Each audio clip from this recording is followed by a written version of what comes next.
Hello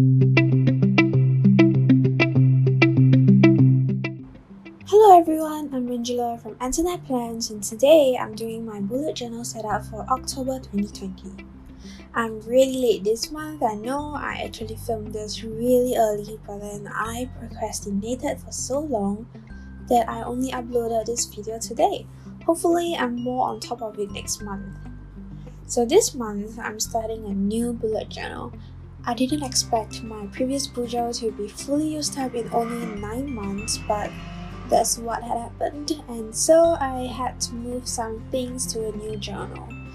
This journal is from Notebook Therapy, and the gilded rose gold edges as well as the rose gold foiled elements on the cover are absolutely gorgeous. It was what made me buy this notebook in the first place.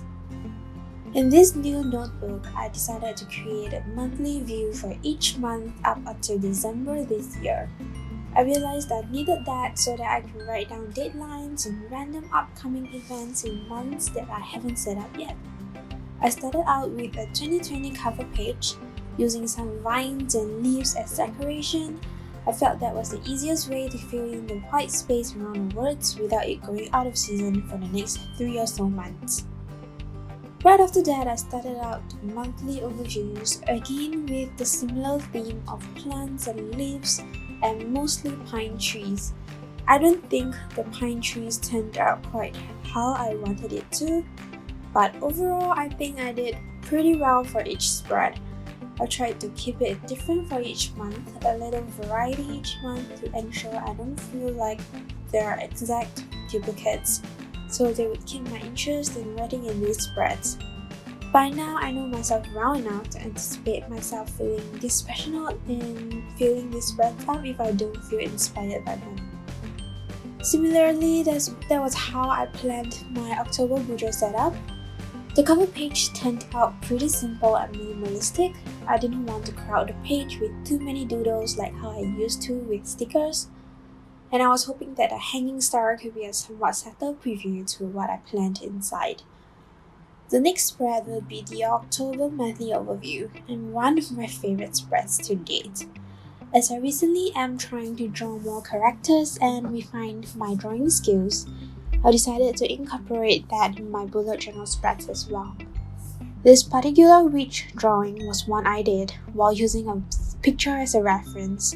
That picture was an amazing piece of artwork that I found on Pinterest, and I had a lot of fun trying out this drawing. I added 2 lines of Chinese, which basically just means to live life with class, and also a mini month right beside the witch that just completes the look. I used a much smaller space for the full monthly spread on the right, just because I don't think I would need this much considering the monthly overview at the front of the notebook, and the few changes I intend to make in my weekly spreads has let me use less space in my monthly overview. I have been doing 2-page weekly spreads for the past few months, and I've been planning week by week and just writing a to-do list for each day, and now I realize that doesn't exactly work for me well. I would still plan weekly, but I realize I have a lot more impromptu items to do each day, and sometimes I think of something on that day itself. I also wanted to do some journaling, so October I plan to do 2 different weekly spreads, one for pre-planned items and the other for impromptu items. And if I have time for it, I would add some journaling spreads in too.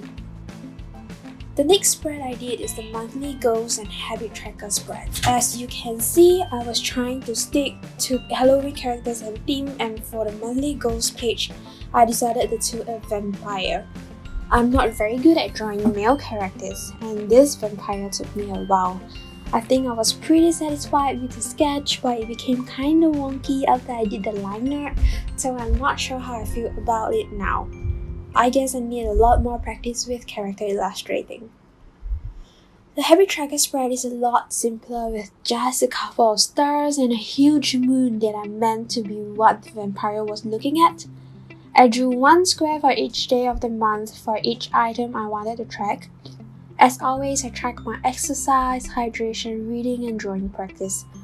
The next spread is my TBR list, and I drew a spell book at the bottom. I also needed a master to-do list to write down whatever I needed to do, and haven't decided which day I'd like to do them yet. I drew a candle with a transparent glass there. These 2 pages are the simplest out of all 3 spreads, and I guess I'm probably out of inspiration.